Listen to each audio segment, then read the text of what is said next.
Good morning and welcome to America's Home Cooking. Somebody asked me to make a meat pie. Now this recipe my girlfriend shared with me, and it's a French Canadian pie, and it is a meat pie. All right, now first thing we're going to do is make a crust.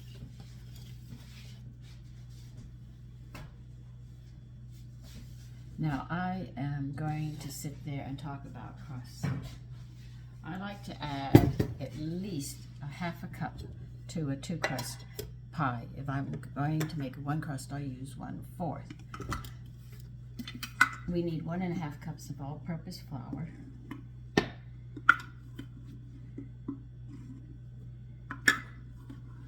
I didn't get time to do this yesterday, but what I like to do is to make my crust, wrap it in saran wrap and leave it overnight.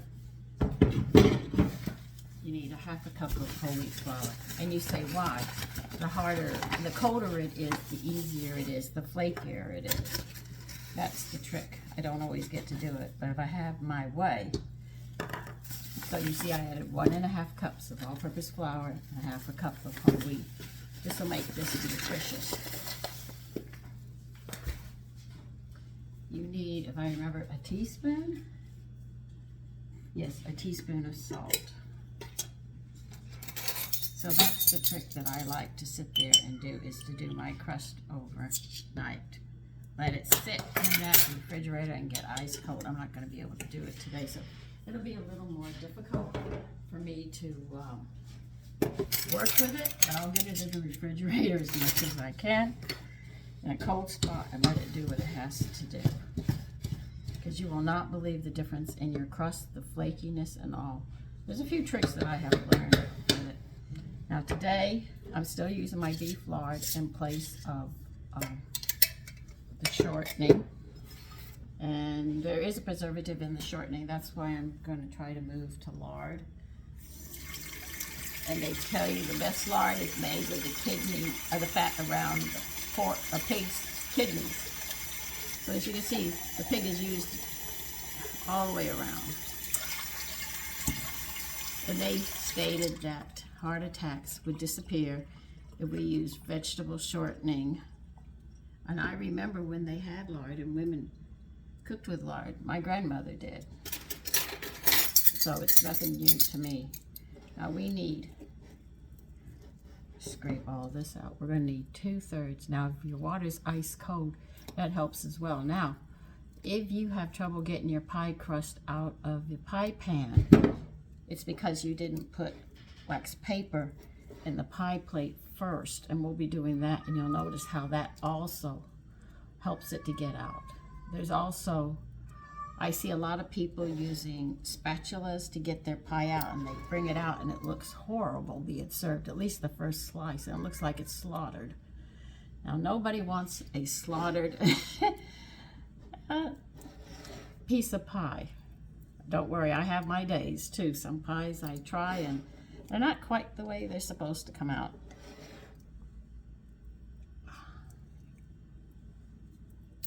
Right now I'm trying to get 2/3 of a cup of shortening out. Of course this recipe says shortening or lard, so I have a multiple choice in it.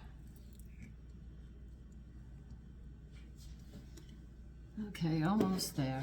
I'm gonna empty this jar out.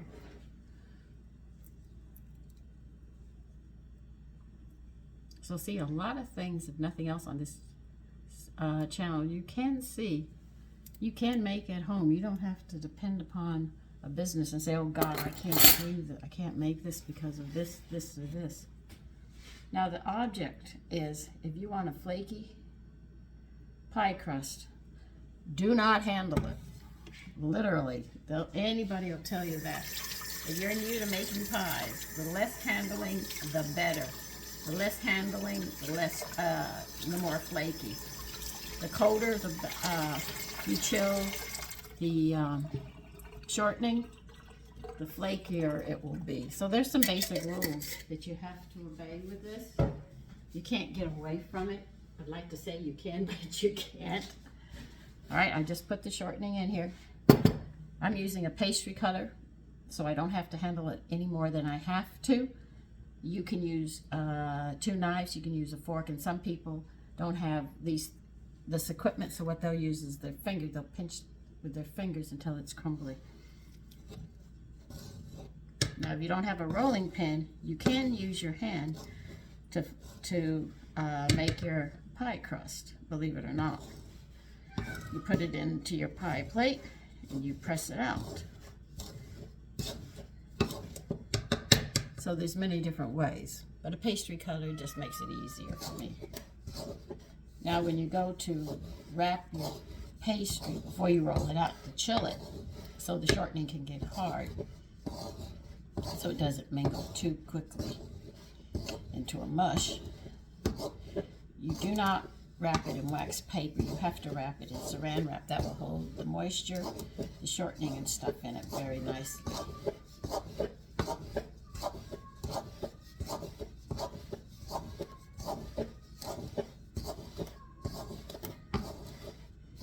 Now, if you make those stuffed dates, put it on something that does not stick, because they are supposed to be served warm. If they get cold, they're going to stick like glue to whatever you put them on, and you're not going to peel it off because it becomes rock candy. So you can see how they made rock candy. They did it with honey. So we ate half of them. Then by the time it got cold and later in the evening, I had to throw the other half out. We couldn't even get it off the plate. So definitely eat them when they're warm. And as my son says, he likes that bite of black pepper in it.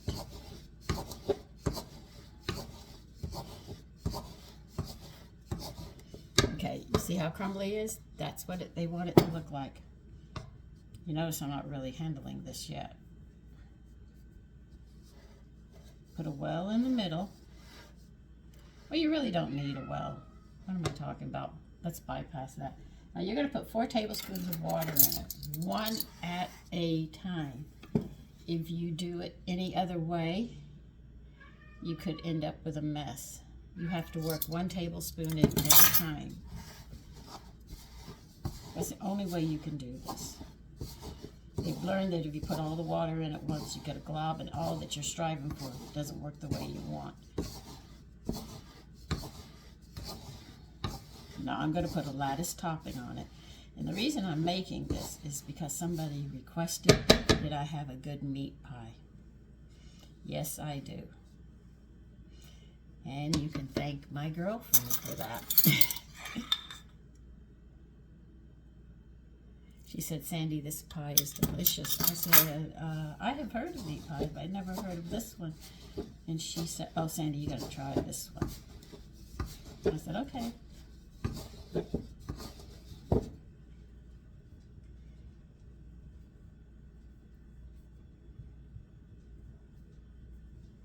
This is a heavy pie, and it's also a dry pie. So when I make it, I use Eastern potatoes because they have more moisture in them, because I do not want Idaho potatoes are dry, and the pie is already dry. You don't want it that dry. So you do that. Now, a lot of people will have ketchup on it. I had a recipe that goes on top of this, but I didn't get to can it this year, and we ran out of it, so I'll can it sometime this summer for this pie that we like to have. And it's very high in protein. It has the starch. All you have to do is serve a salad or vegetables with this, and you pretty much cover it.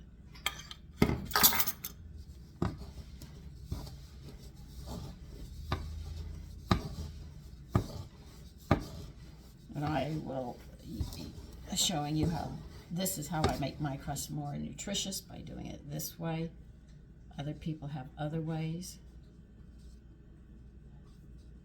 But this is how I make this one.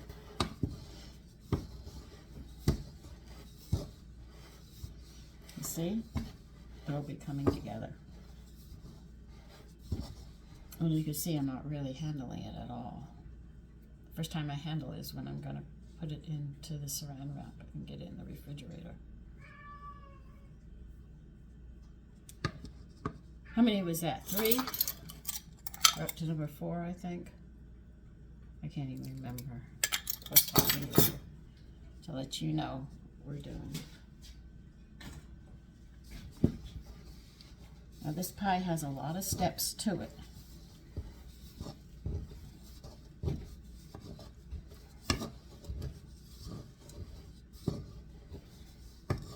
You see how it's coming together now?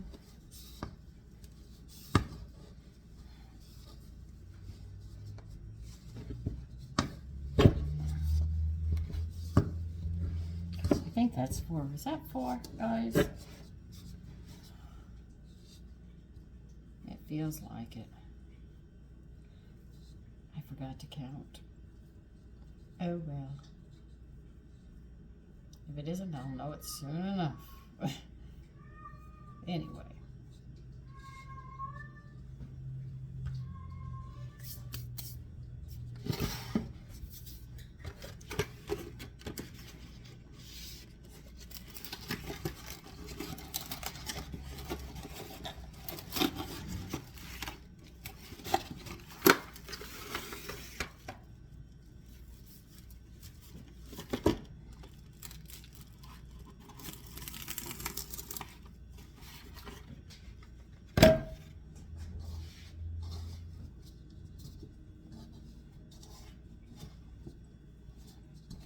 Well, here's where I'm handling it, putting it together so we can get it into the freezer.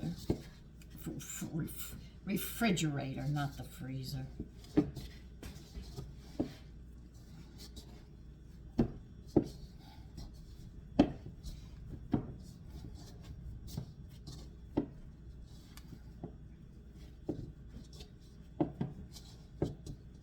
Now what I did was ball it up. The first time I handled it. You're going to press it down into a disc. People who cook already know this. Well, I should say they bake.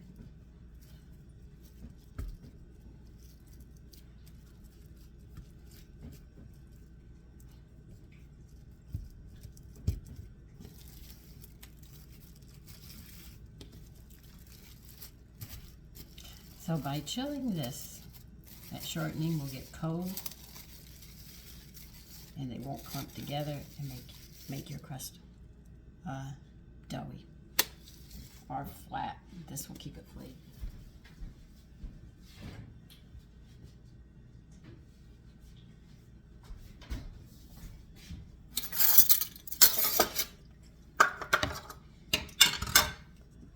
I will be back.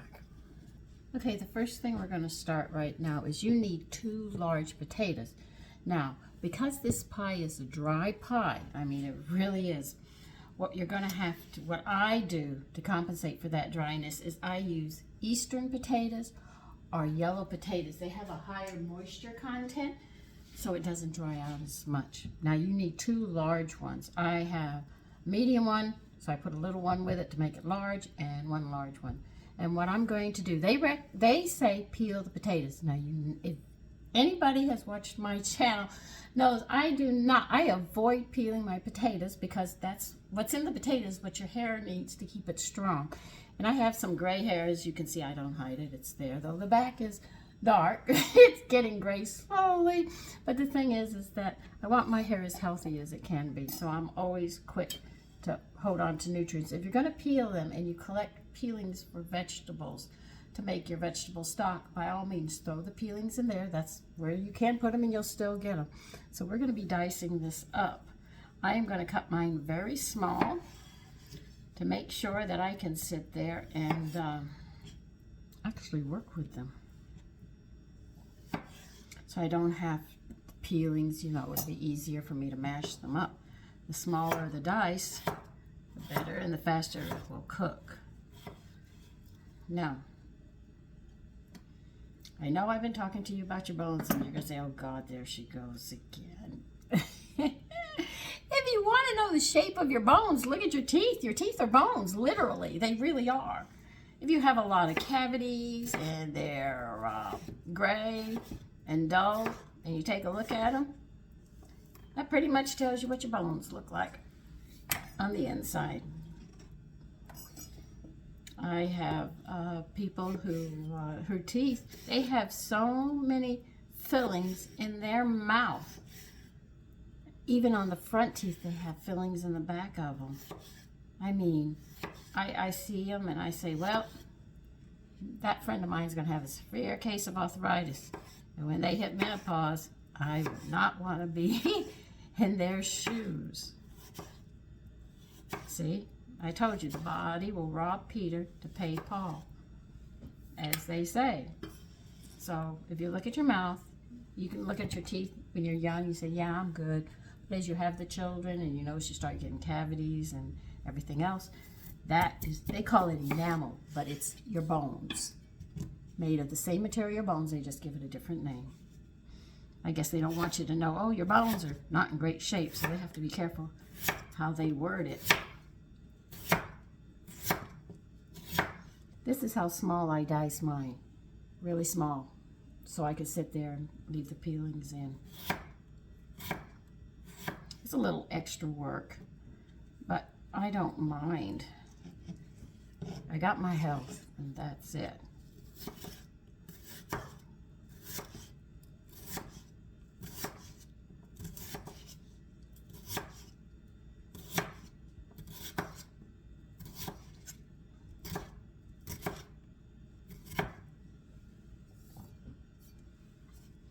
See, I know that they are putting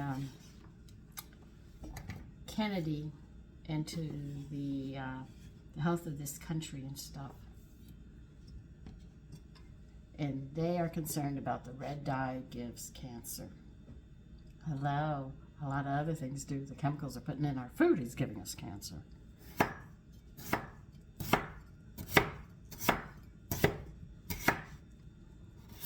And it's very important that you sit there and really, and it's a shame, and I have to say this, it's a shame that mothers left the kitchen and went into the workforce and everything else. But that's what the country wanted. They wanted everybody working so they get more taxes.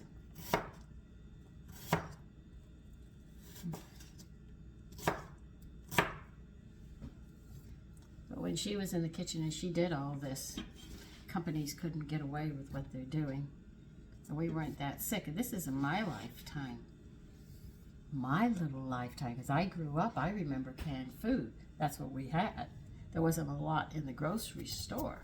And that, well, maybe because I was in a small town. It took longer and the city was doing it faster.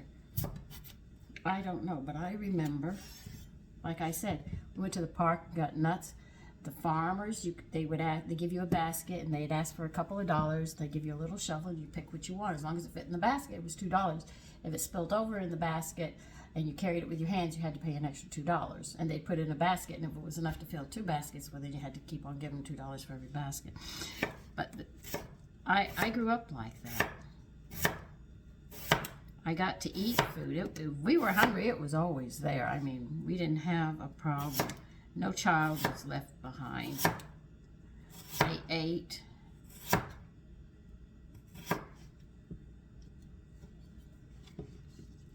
I was, you know, we ate well. Practically everybody had a garden. Every mother was home cooking. We didn't even have air conditioning. We could smell everybody's food when we were walking home from school. Oh, you're having stew tonight. Oh, you're having fried chicken. Oh, you're having... We all knew. If my mother made peach cobbler, everybody could smell it up and down the block. She knew what my mother was making, you know? And then the canning season. Oh, God. The harvesting. Everybody ate. That was the night my mother said. She asked James, Gino, and I to sit there and crack pecans. We had a big basket, so we'd been harvesting. And she said, I need the halves of pecan. My mother's a perfectionist. She doesn't like chopped pecans. She wants them perfectly halved.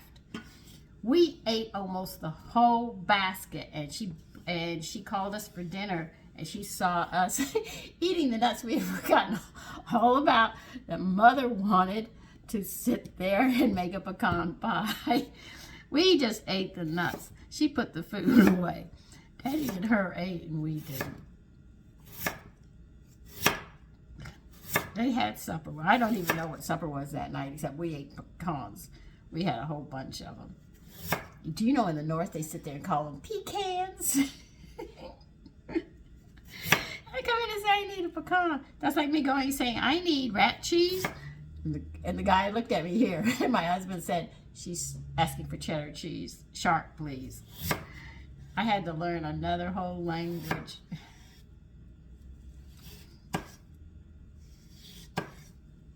And I'm sure you people say, what do you have for breakfast when you first get up? I bet you, let's see.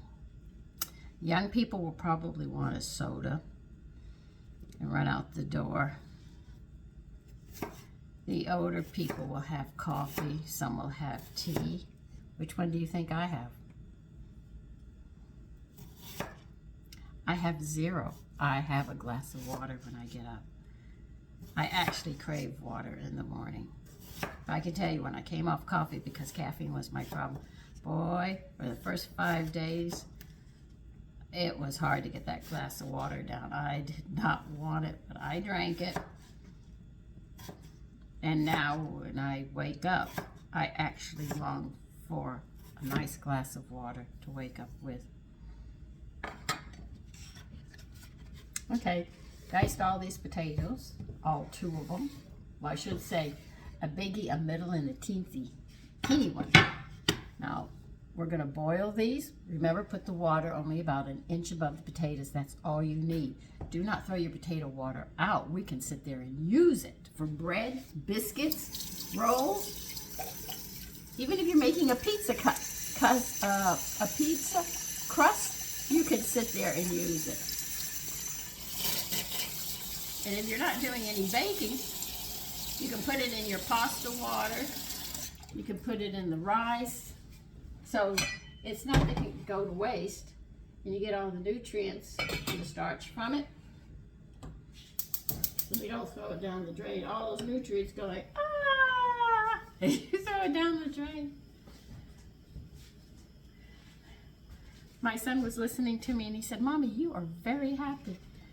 I said, well, I'm having fun in the kitchen. He says, it comes across your videos, you are very happy. Now, the reason some dishes I haven't been able to make, like I told you I wanted to make the bran date muffins for you, is I can't find any dates.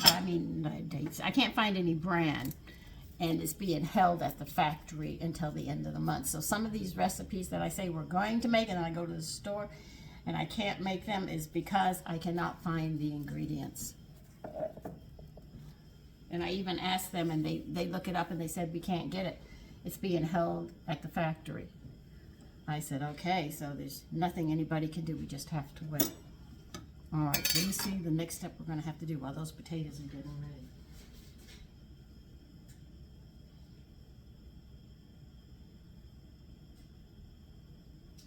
All right, we need 3 pieces of bacon. Yeah, this is about 3 pieces.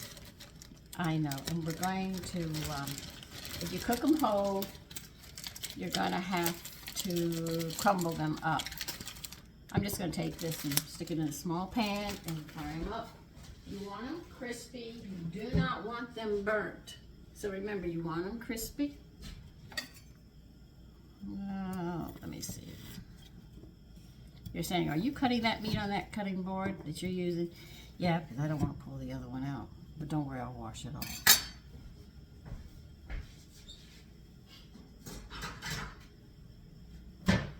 Now, if you have frozen bacon like me, you stick it in the pan and it's hot, you're going to notice that it burns and sticks. Don't want it to stick, add some oil.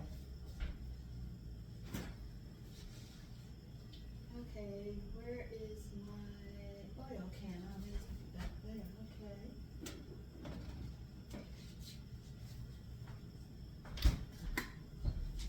Oh, my. So if you have that kind of problem, because you do like me, you always stick your bacon in the freezer. You don't take it out to defrost unless you're having pancakes or something and you're serving it with that. I'm cleaning the board, don't worry. And I'll clean the knife too. I could hear all of you screaming.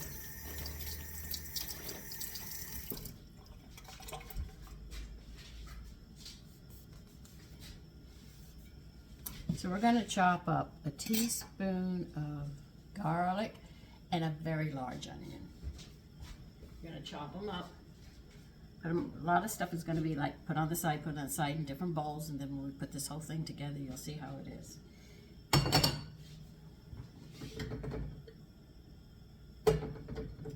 I have to melt my oil. My sons push it all the way to the back, in the back of the refrigerator is where it's really cold, because you don't open the door and it's not right there.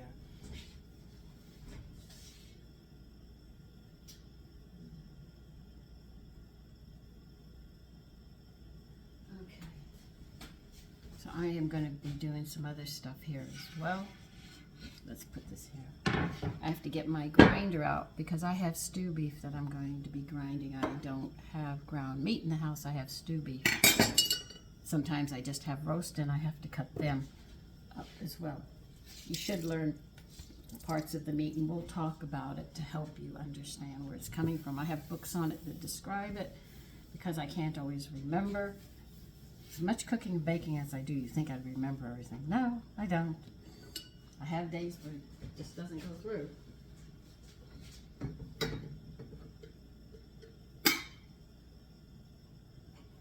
So just put a little bit of oil in your pan, frying pan. This is a nice trick to remember if you have frozen bacon. And you heat it up and then you put the bacon in it. You're going to drain the bacon anyway, so you don't have to worry. I'll get my machine out so we can grind the meat up.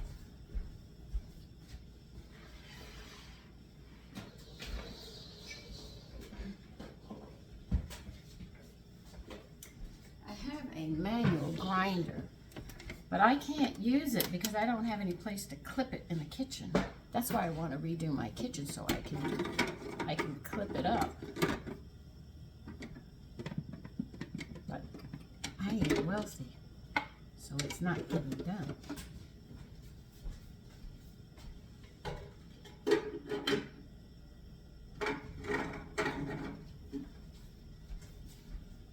You can see I'm taking it apart, getting everything out of the way. I will be back. I have to go get the grinder in the other room. Okay, we're back.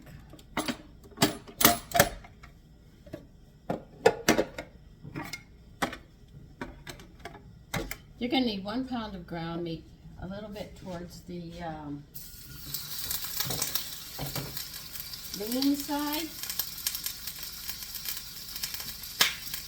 Okay, don't get all excited, bacon.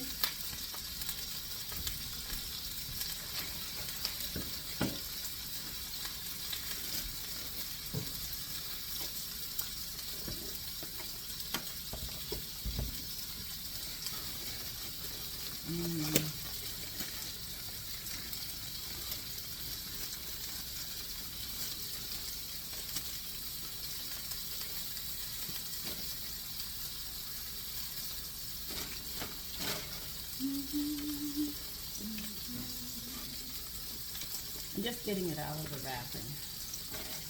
That's all I'm doing.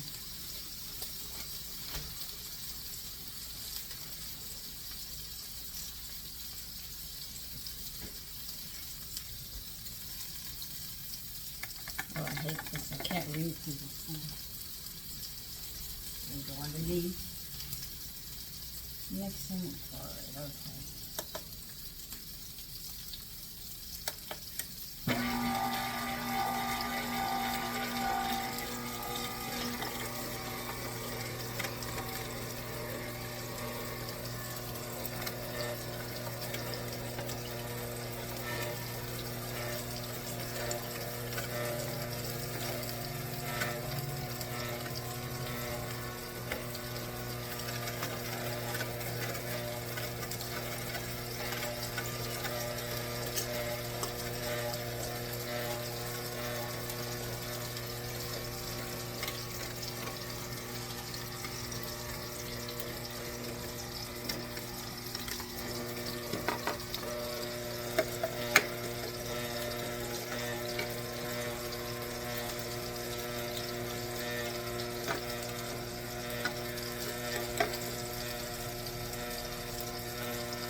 Always invite before you start taking it apart if you have this equipment to be on the safe side. You don't want to get hurt.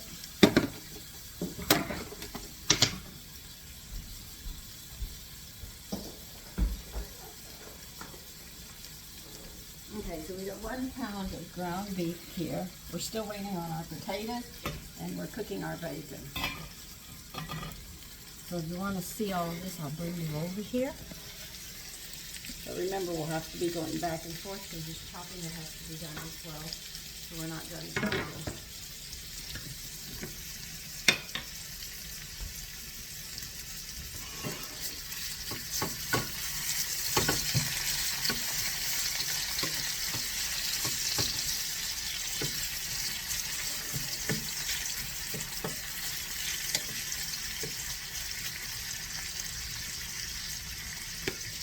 Got the ground meat done. We're going to chop the garlic and the onion up. We're going to need it. It's a large onion and 1 teaspoon of minced garlic. Let me put this over here.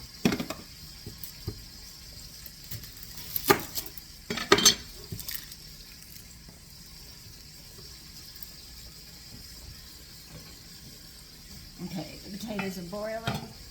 You can turn them down and keep them to a simmer. You don't need to boil them hard. They're going to cook at the same time, but it saves you gas or electricity, whichever one you're using. I have gas for the top, and I have my oven and electric in the wall.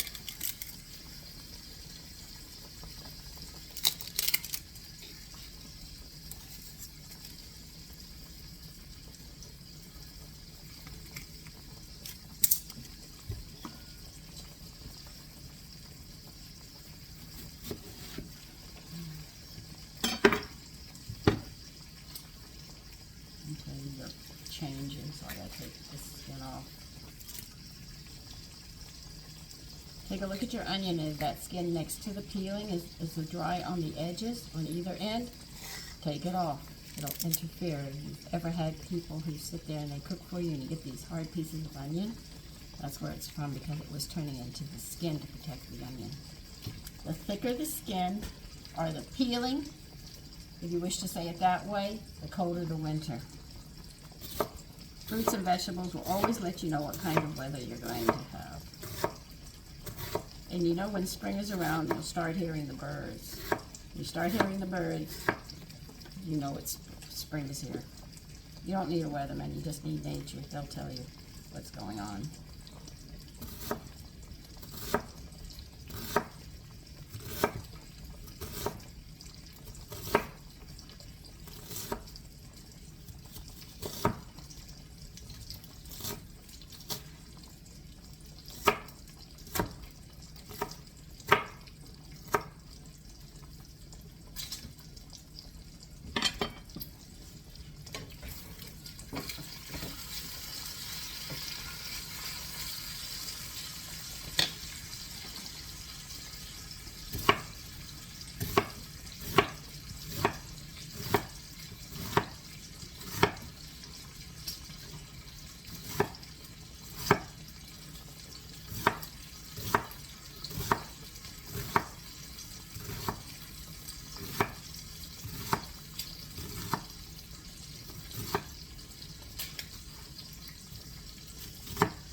Let's see, do I put these in together?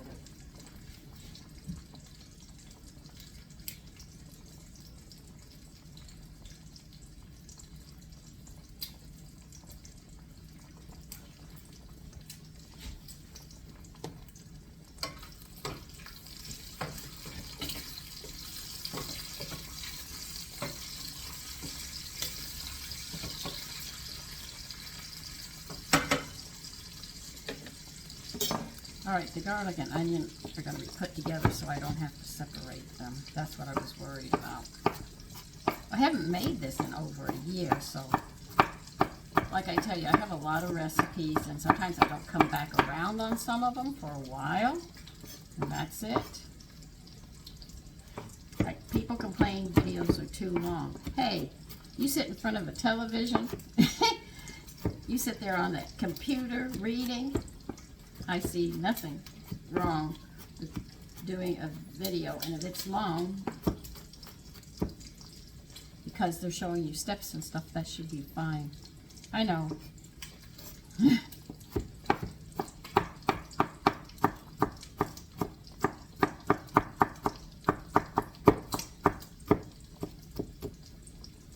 Okay, we got that chopped.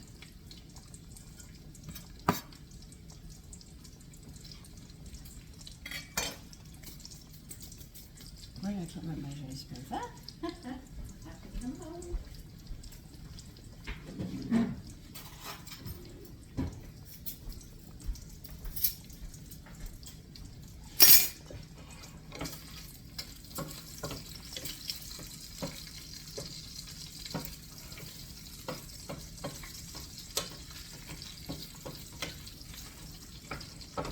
Right now we're just waiting for that.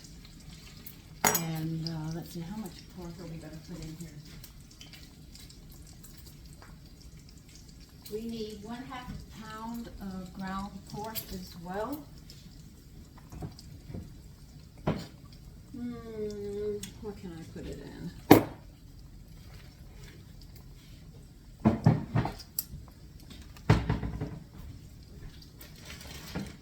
Oh, I have something here I don't have to worry. This is 1 pound. They sell it as 1 pound, so I'm going to have to sit there and refreeze. I know people say you're not supposed to do that. Don't worry, I do. Especially when I have to buy something like this.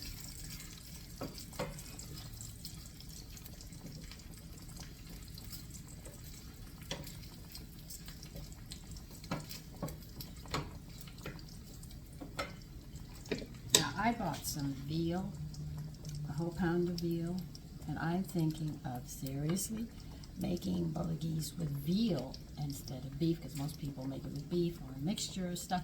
But from what I have read about bulgogi and the history of bulgogi, and they used any kind of meat they could find to make that dish, so why not try veal and see how it comes out? It should come out very, very nice. If I had venison, I'd definitely try it with venison.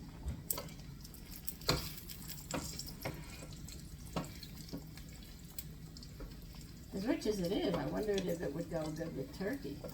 No? Well, my sons would probably croak at that thought. But they'll get over it. The bacon is almost done. We're waiting for the potatoes because they are simmering.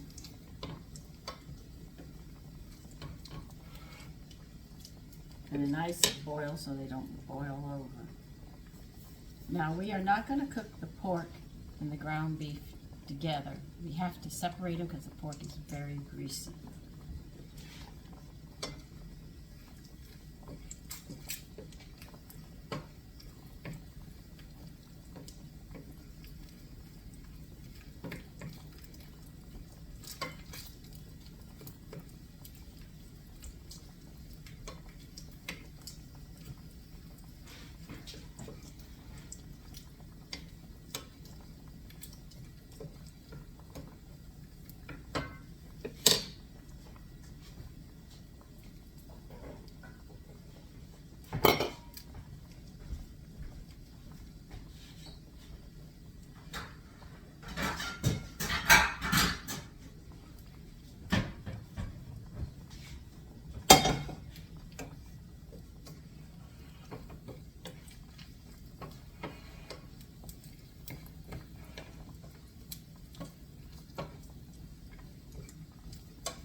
taking the bacon out of the frying pan right now. You can see that.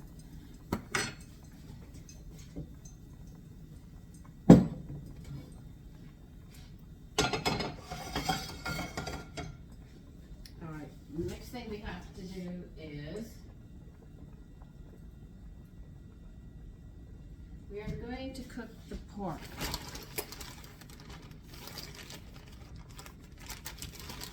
And you only need a ½ pound. So I will cut this, measure out ½ pound. ½ pound should take me just about here.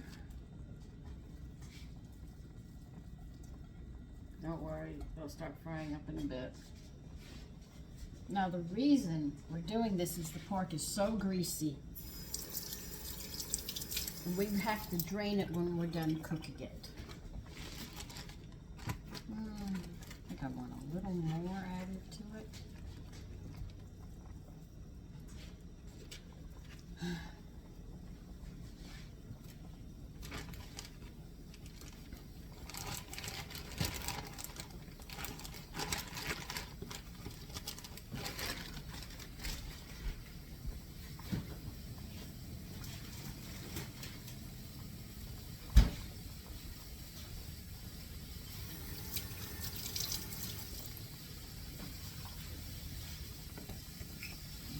Bring you over here. We're pretty much stopped over there, so we'll go over here now. Do not add any oil because it's going to get very greasy because it is pork.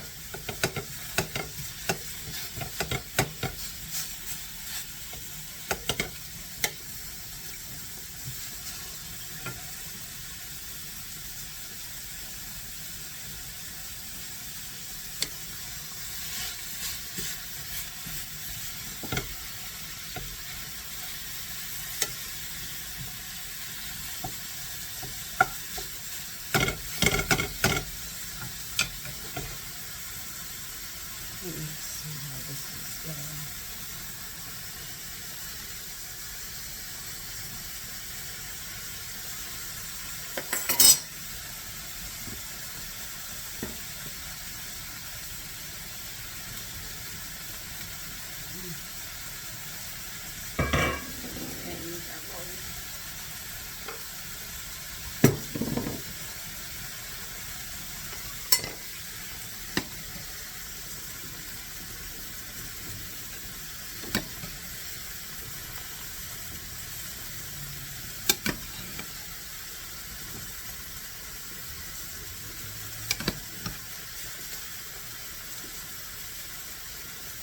I'm taking the potatoes out of the water, they're done.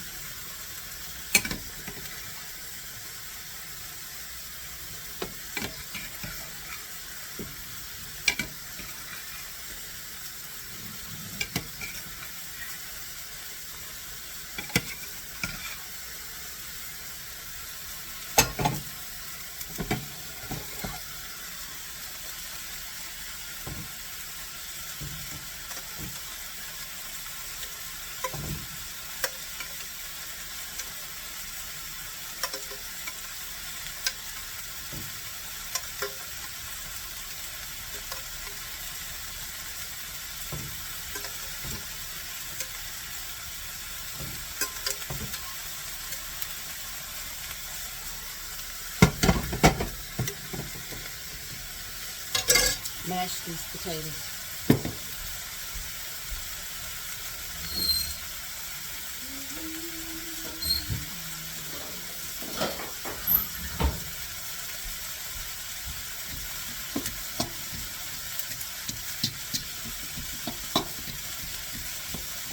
I'm mashing the potatoes right behind you.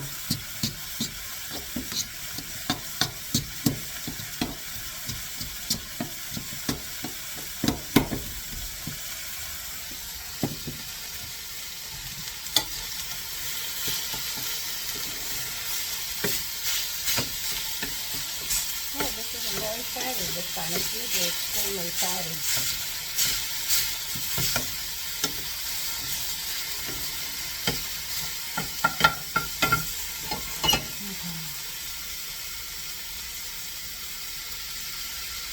Just to keep it from burning. Did I add a little bit of bacon? Yes, I did.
Now, if your pork is greasy, you're going to have to drain it.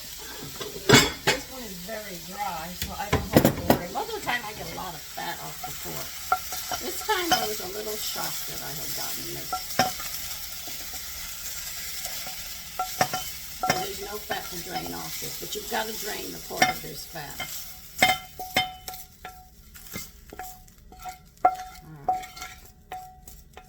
Let me see the next step on this. Oh yeah, I stack everything up. Don't worry about me. All right.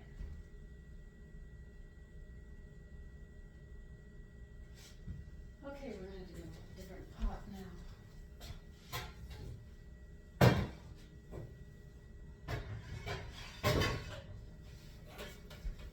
I don't think I'm gonna get it all fitted out. So we're going to have to put it in this one.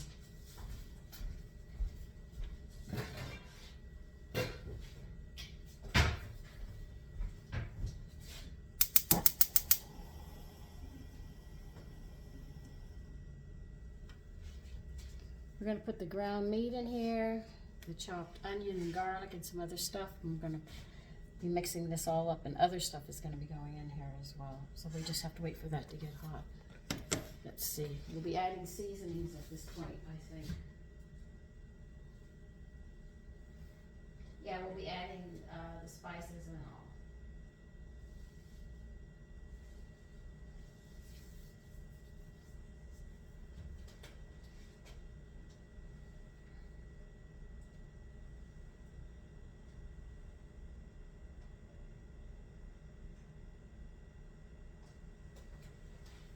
I'm even going to add the pork into this. It's drained. There's really nothing in it, so everything's going to be going into this.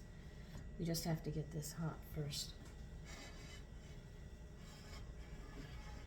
Now, if you think the meat is too lean, I don't always recommend this, but you may add a little bit of bacon. I mean, like we're talking about a teaspoon to help it. So I have very lean meat here, so I'm going to add some fat. I might add a little more. This will give it flavor anyway, but it's not leftover bacon grease. It's actually the one I just used. My pork was dry. Man, I have had pork with so much grease, and I sit there and say, am I ever going to, not get, and they said, a certain way.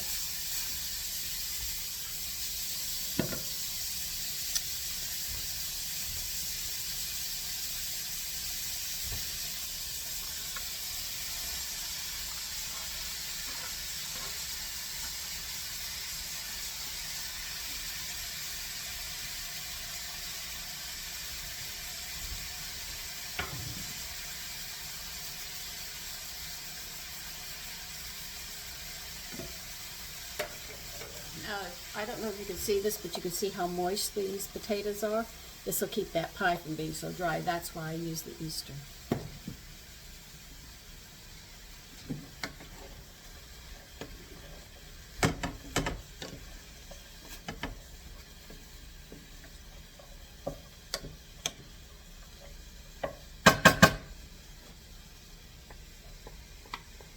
Yeah, We're going to be adding just about everything at this point. And the bacon. And now we'll put the seasonings in.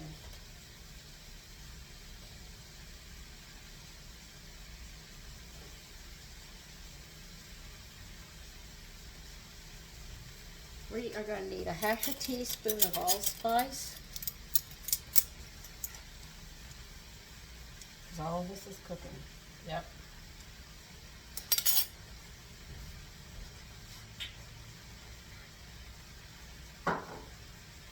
3/4 of a teaspoon of poultry seasoning. This little package.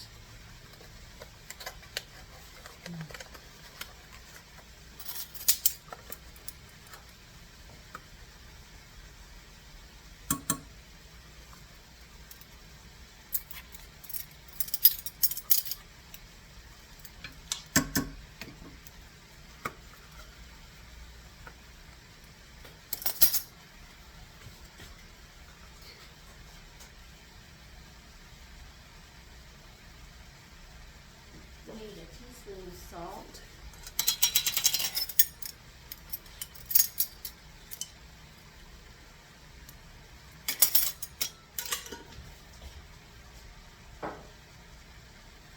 A half a teaspoon of thyme. Yeah, it has a lot of seasonings there. That's why it's so good.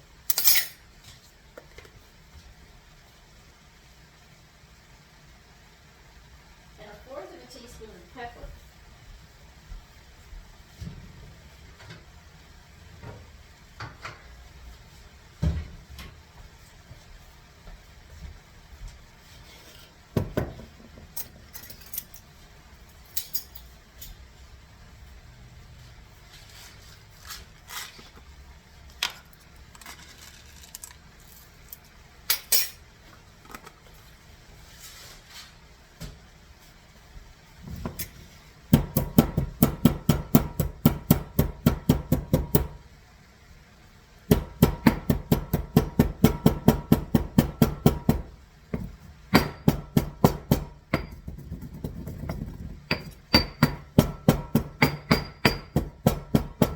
This is a mortar and pestle. They're made out of stone. You can get wooden ones, but I got a stone. They just don't break, but just don't drop it. You'll break your toe. They're heavy.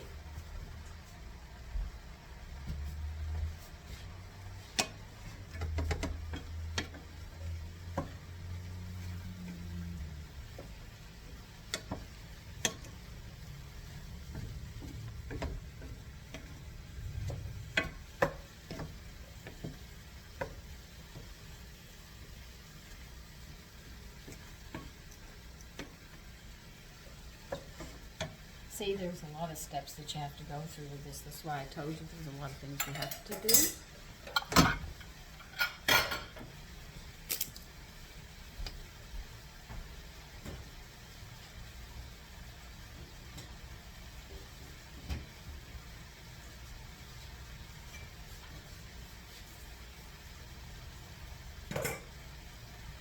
Let's see how she wants to do.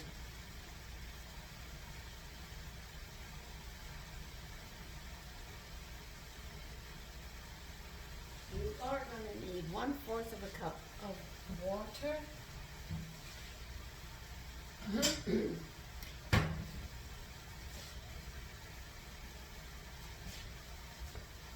I'm going to add stock. No,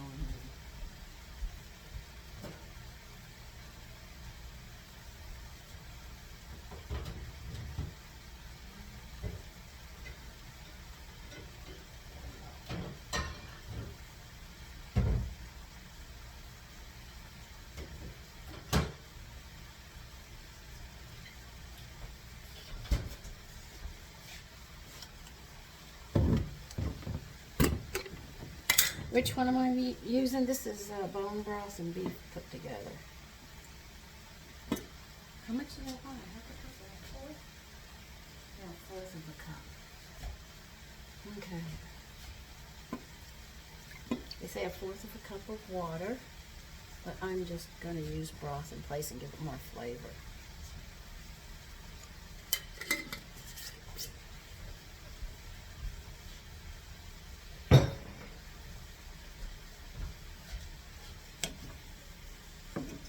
you see the meat has browned with everything in it.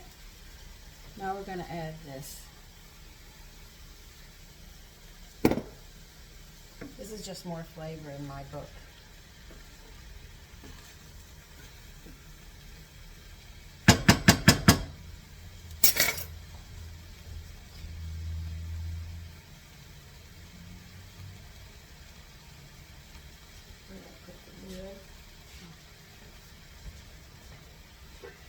I'm going to put the lid on this, turn it down to simmer. We're going to cook this for about an hour, hour and a half. I'll mingle all those flavors. We're cooking the flavors into the meat and everything else. We got our mashed potatoes, and you can see that how watery these are, because this, like I told you, this is a very dry pie, so you need to get moisture in any way you can, and that's a good way by using those Eastern or what we call yellow potatoes, but a moist potato is much, much better. All right, oh, hold on, we gotta pick you up. So now we just have to wait for that. I'm not even gonna deal with the crust. I got the potatoes ready, and we've got all of that ready. All we have to do is put it together, but the crust has to chill, and this has to cook for at least an hour. So I will see you in 1 hour. You will not be disappointed with this. I was just outside, so don't worry about the way I'm dressed. If it dries out too much, add some more stock or water to it to make sure it stays moist while you're cooking it. Okay, I'm going to show you a trick I learned.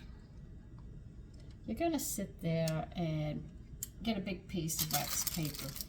And what we're going to do is we're going to leave it like this. We're not going to cut the bottom out. This is another way of doing it. I like to show you different ways of doing things. I know that my crust has not sat overnight, so it's a bit of a problem. But the colder it is, the more you can handle it. You can really handle it. You can flip it. You can throw it. It will hold its shape, which is really, really great. So you're going to put some flour on your counter, work area, or wherever you're doing the table. Some people do it on table. My mother used to do it on table. Let me go get it out of the refrigerator.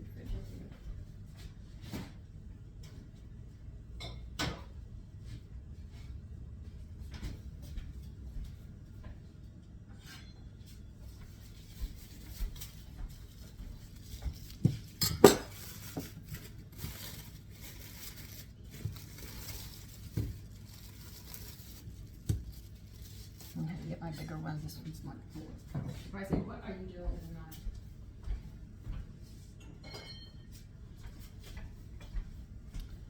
I'm going to cut 2 discs out of it. See, it's cold enough, so I'm going to cut it just like this in half. Because I need a top and a bottom. So, why not, right?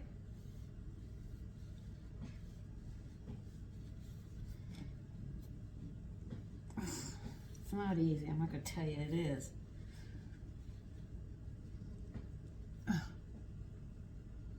Okay, there.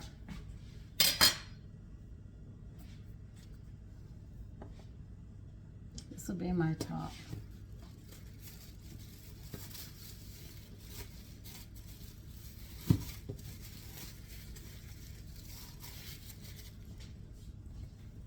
You stick it back in the refrigerator. Keep it cold. We'll work with it later. I hope.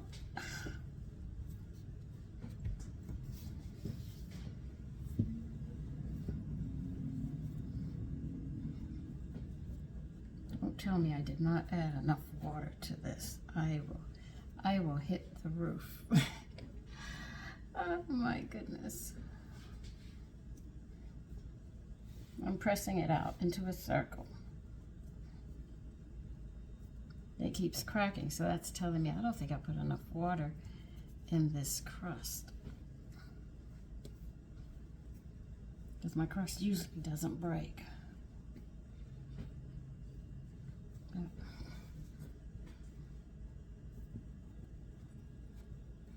And I'm pressing it out. I asked you to tell me, did I put 4 tablespoons of water in there? It's acting like I didn't.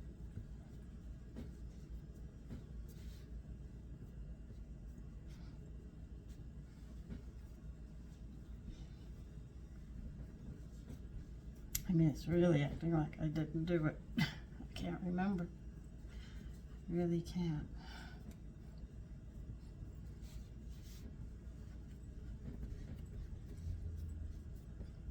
I'm just going to do the best I can. I'm going to have to patch it. I will patch it.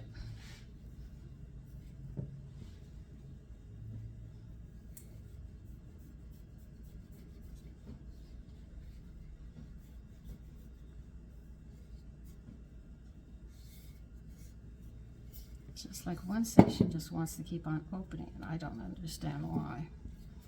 Well, you don't have to see it as I try to fix it. But I am spreading this out.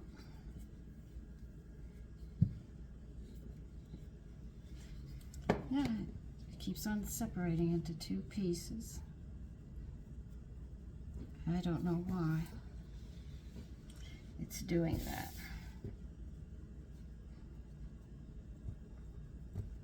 If I can't roll it out, we will go in a different direction and press it with our fingers.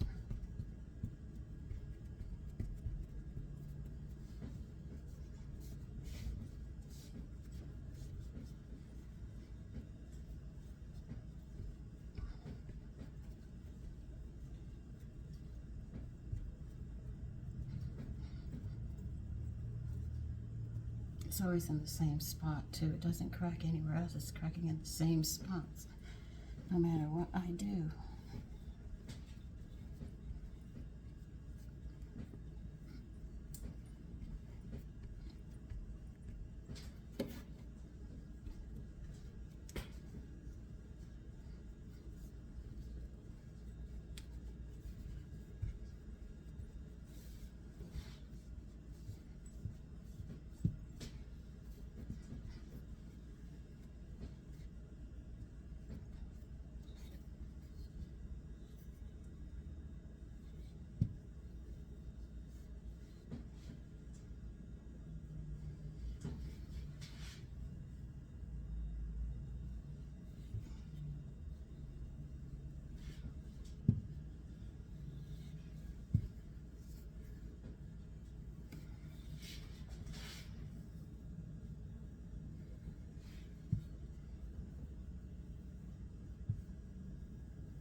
Now, I can't figure out why it keeps on cracking at the same spot. Now I'm actually at a loss now.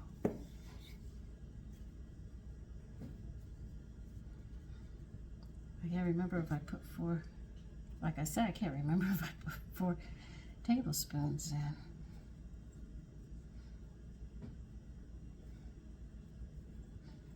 I know if I press them, they're supposed to stick together.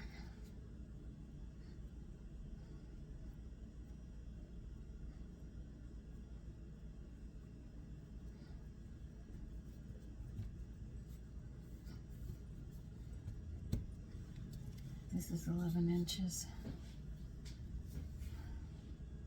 Yeah, it's 11 inches. It can go in.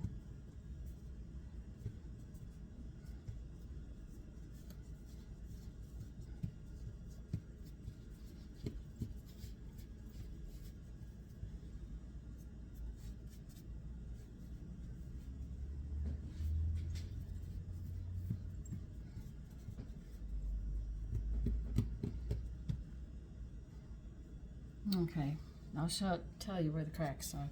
The crack develops here, here, and here. And it keeps coming up no matter what I do. So I'm wondering, did I put 4 tablespoons of water in? Or did I mess up? Well, It's supposed to be 4 tablespoons of water if I messed up. This is 11 inches. Let's see, can I pick this up? Yes, I can. Just about.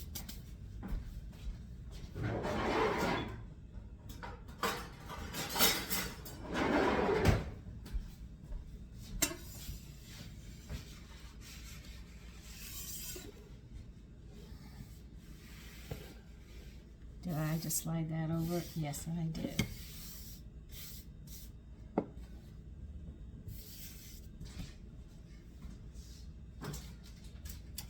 Now, by the grace of God, I'm going to hope, pray I can get this in here. If I can't, we've got a problem. So I'm going to have to roll it. It wants to crack. Very, very badly. So I don't think I used the right amount of water to flour.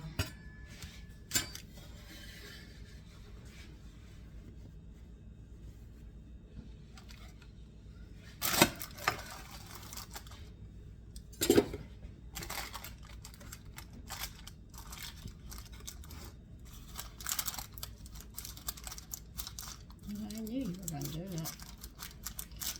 See, I know my crust when I work with them. What's nice about having a wax paper like this is you can literally adjust your crust to fit. So when I read that, I said, oh, that's an interesting way.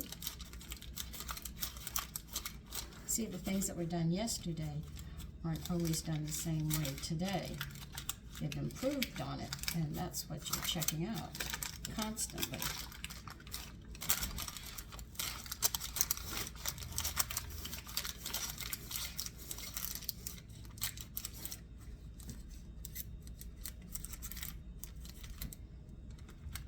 Folding the crust under, between the wax paper and the crust is where you're folding the excess off.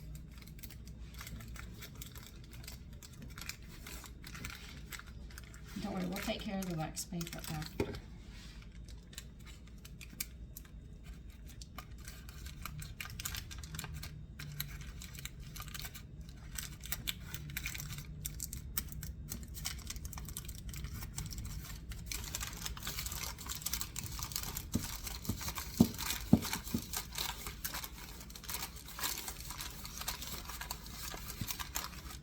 Yeah, I don't think I added enough water to my pastry. I think I was shy a tablespoon because this is really acting like it's a little on the dry side. So if I didn't put 4 in, now you know what happens if you don't put the right amount in. Oh, it's me.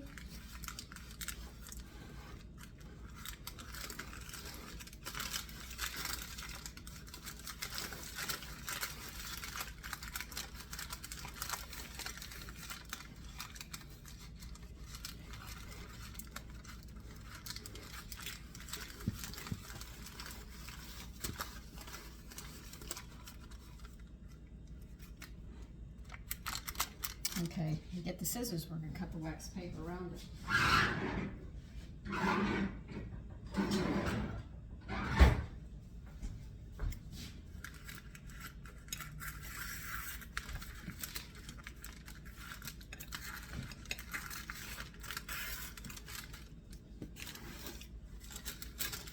Then this way, when you go to take the pie out, you won't pick up the wax paper from the bottom, because you can see it on the edge here, and we can work it much better.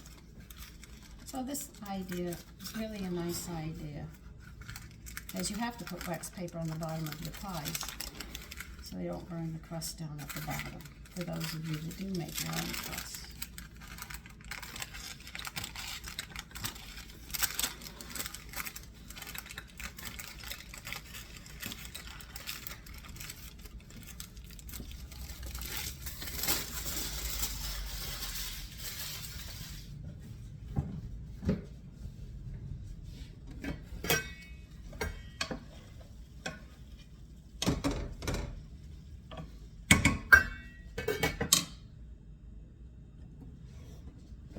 It's cooked enough.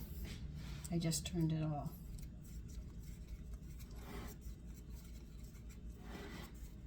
bet you that the lattice topping is going to give me a problem. So I think I only put 3 tablespoons of water with that flour, because I could see it, because I'm having trouble with this.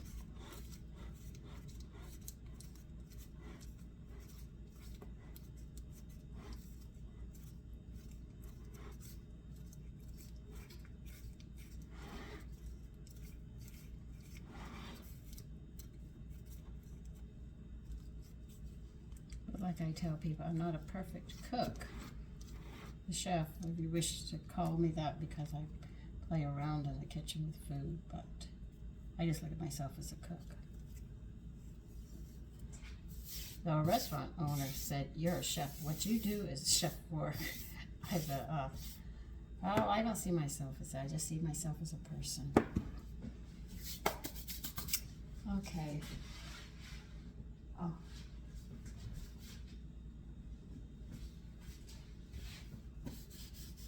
I'm using the towel I need. We've got another section we have to do.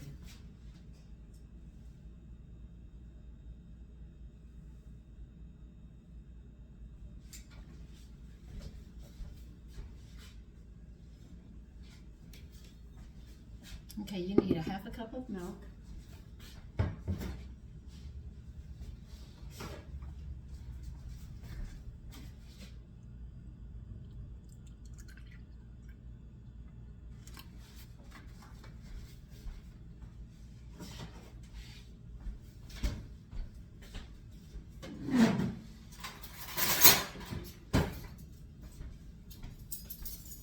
And you need 1 tablespoon of flour put into this milk.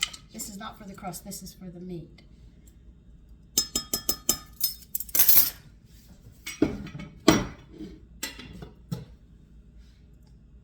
I wonder, yeah, I'm gonna do it.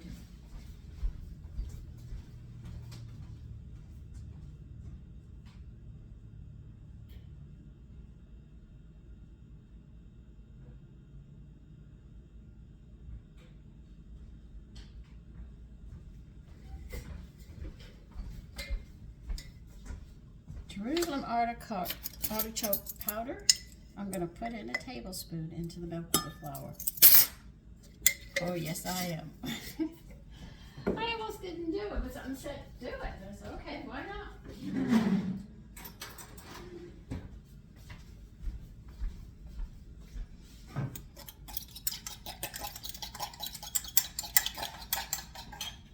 want me to do when I add this?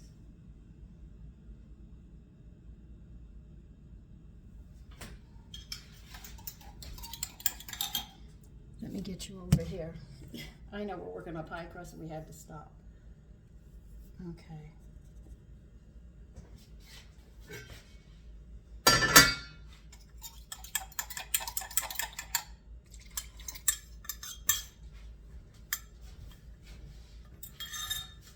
And they want you to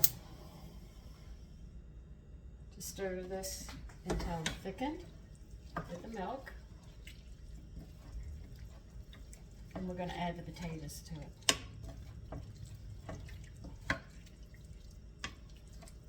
And don't worry, the potatoes will thicken it up just as well.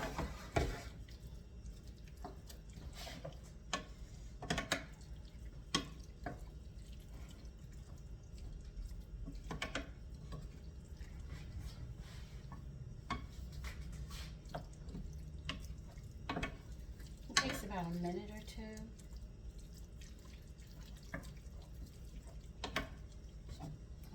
Then you add these potatoes in.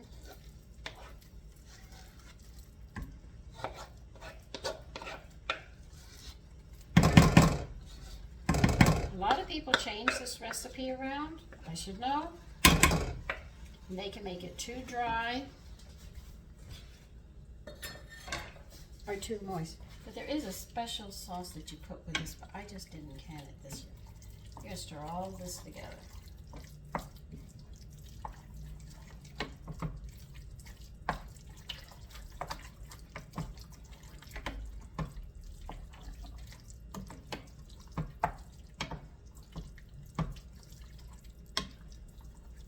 This is the meat pie. I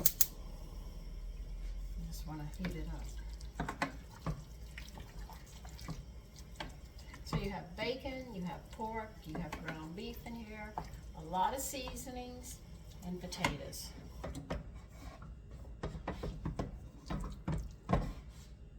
You're going to put it into the crust and we'll get to the top. Well, that didn't work, did it? Oh.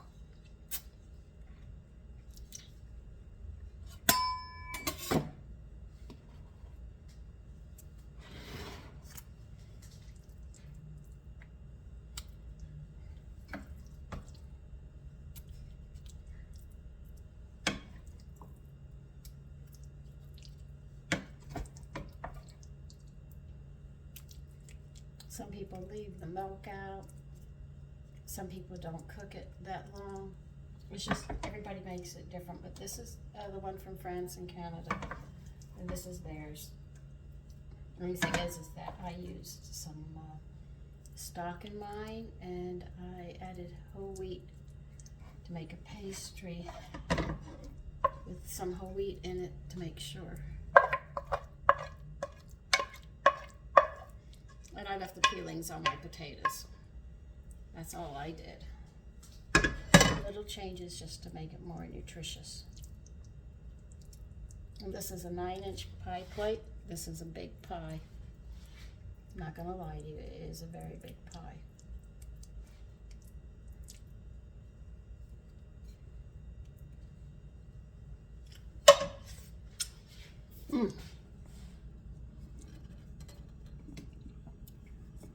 Okay, turn your oven on to 400.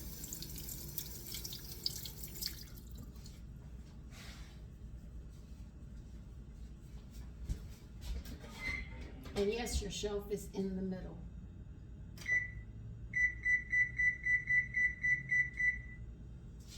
I told my sons what we were having. They said, "What pie is that, Mom?" We hadn't had it in over a year and a half.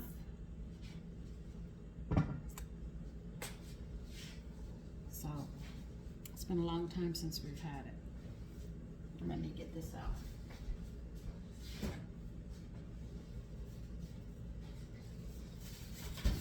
I know this is crumbly, so I am going to do something I normally don't do, but I've got to bring this into a moist state. So let's see, what can I put this in? You're going to watch me finagle.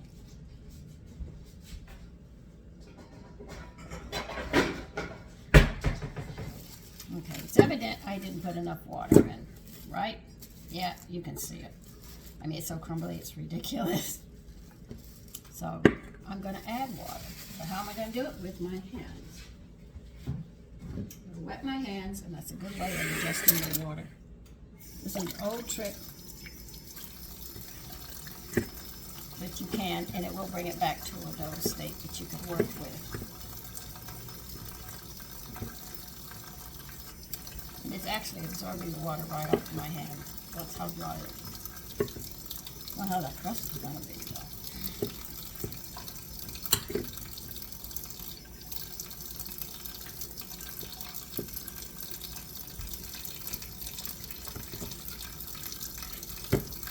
I remember one time my grandmother was scolding me. I was a bad little girl. She couldn't remember. She couldn't remember what she did. Sometimes the mail comes and you forget. But I added just enough water so I can work this.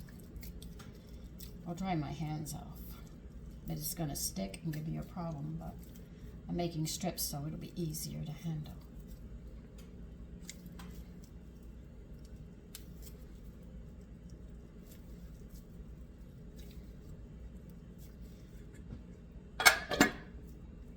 Okay, well, you're tacky.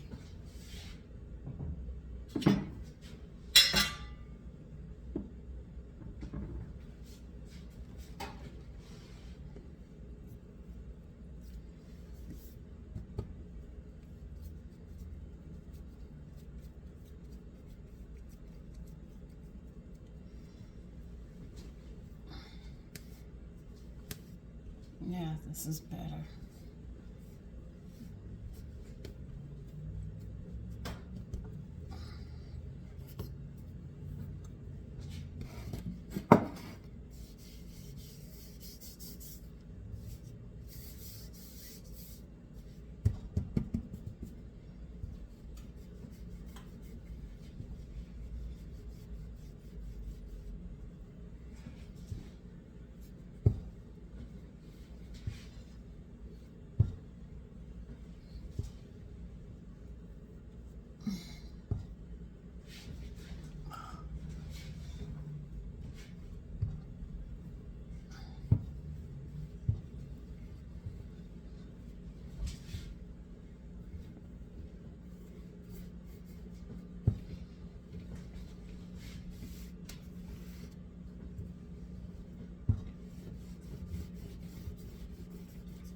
I know it's running into your feet.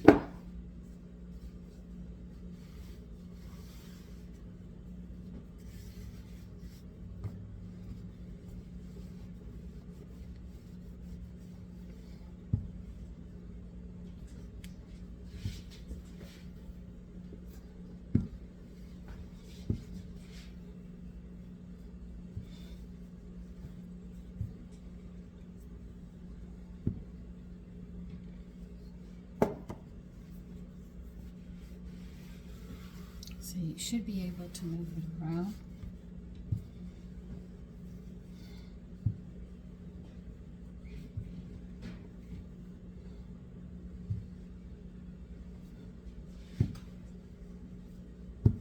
But after I messed up on that bottom, I realized I did not have enough water to my flour mixture when I was talking with you. But I got it set. And I know it'll absorb some of the moisture as well, so I'm not concerned about it. Okay.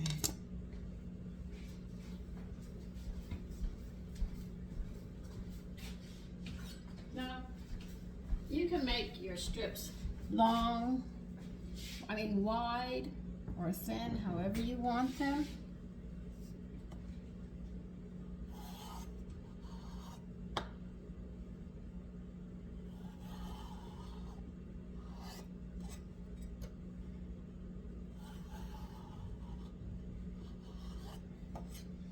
I dip it in flour before I cut. And when I come down to the end of it, I make sure I hold it so it doesn't break.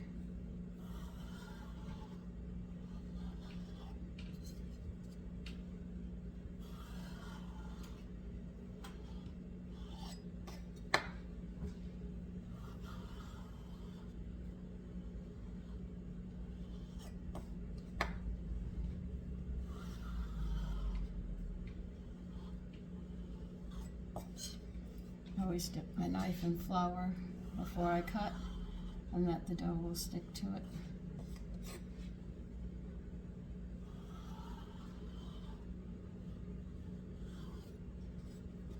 Yes, and you have to sharpen your knife after you do this.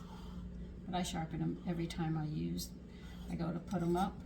I sharpen them every day. That's why my son cut his finger. He said, I cut my finger. And I said, well, be careful. Now you're going to start off with the shorter pieces, because when you hit the middle of the pie, when you make a lattice topping, you have the widest part you have to get through.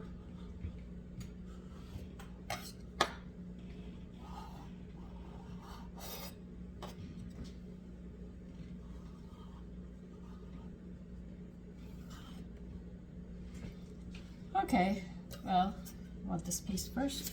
You can do that. I have no problem with that.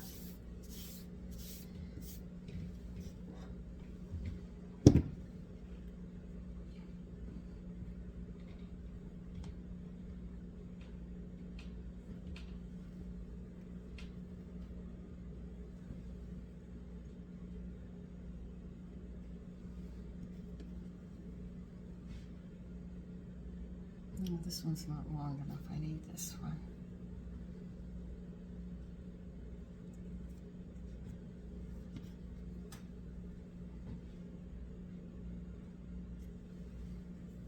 Well, this one I made with wide strips.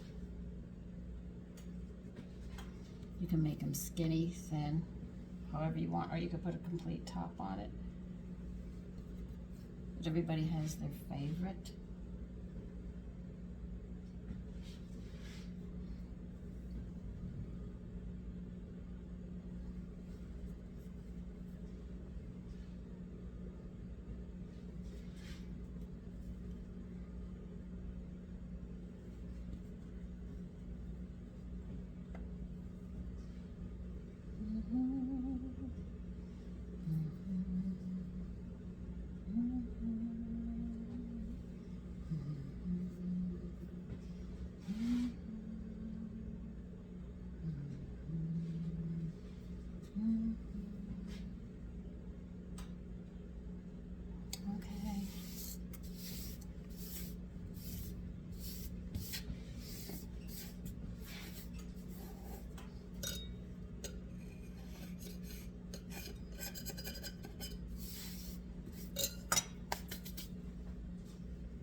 reason I clean an area before I put it, because if it's dirty on the bottom, it dirties the grids in the oven faster.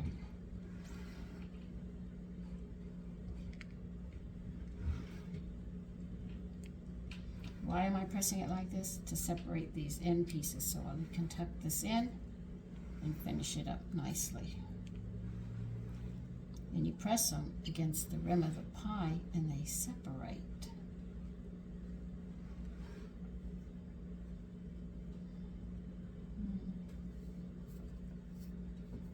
Let's see the pieces coming off. If you don't press hard enough, they won't break. So you have to press pretty hard.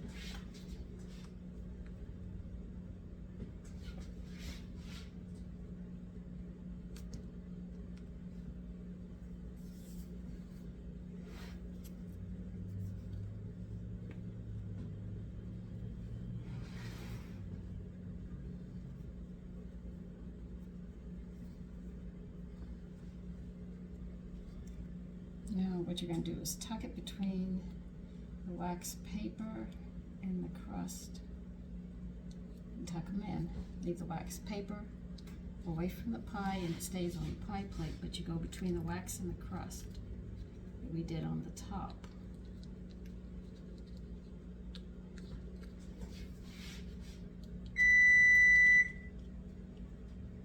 Yes, I know you're ready. I'm getting there.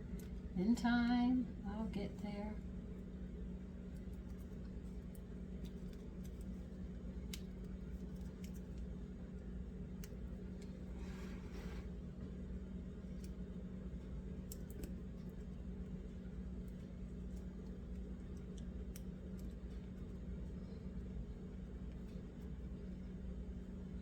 These are the extra little things that you do that make the pie really nice for your family.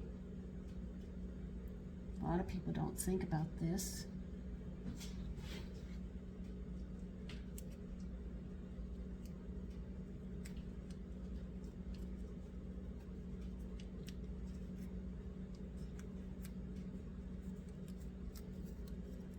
Then we can pinch them if you wish. Once you tuck them somewhat under, you can pinch them and then join them.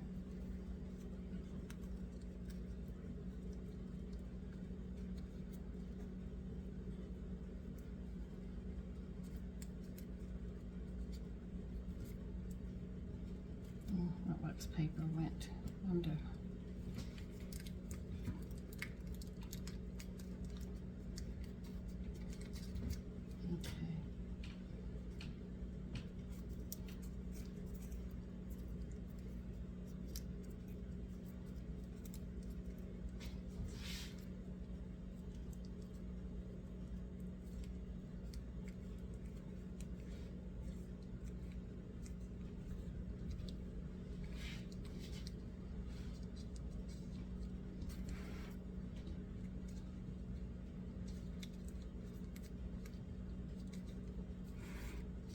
Is pretty full. Okay, that's the only spot where it doesn't, that wax paper doesn't want to let go. I'm just checking to make sure I have the wax paper out.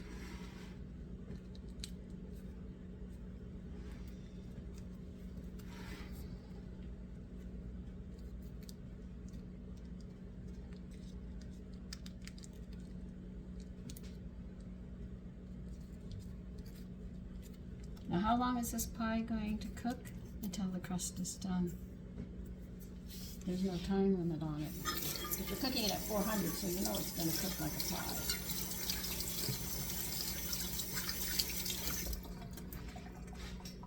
Okay, where did I put my towel?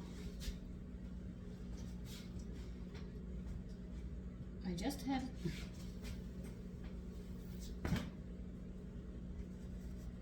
You're going to get an egg and we're going to brush the crust here.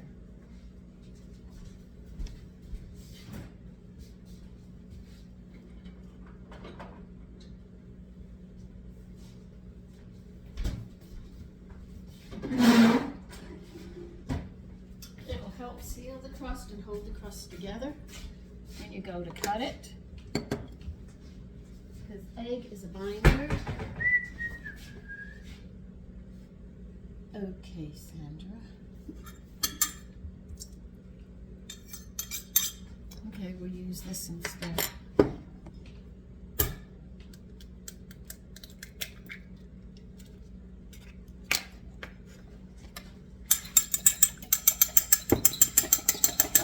Am I going to add water or anything to it? No. Just an egg as a binder and you brush the top and finish it up nicely.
So you can see the problems if you don't get those ratios right for your crust. So please remember, my mistake, you learn from my mistakes, so you don't have to make them. But the pie will still be delicious, so I don't have to worry about that. Are you going to bake it at 400 until the crust is done?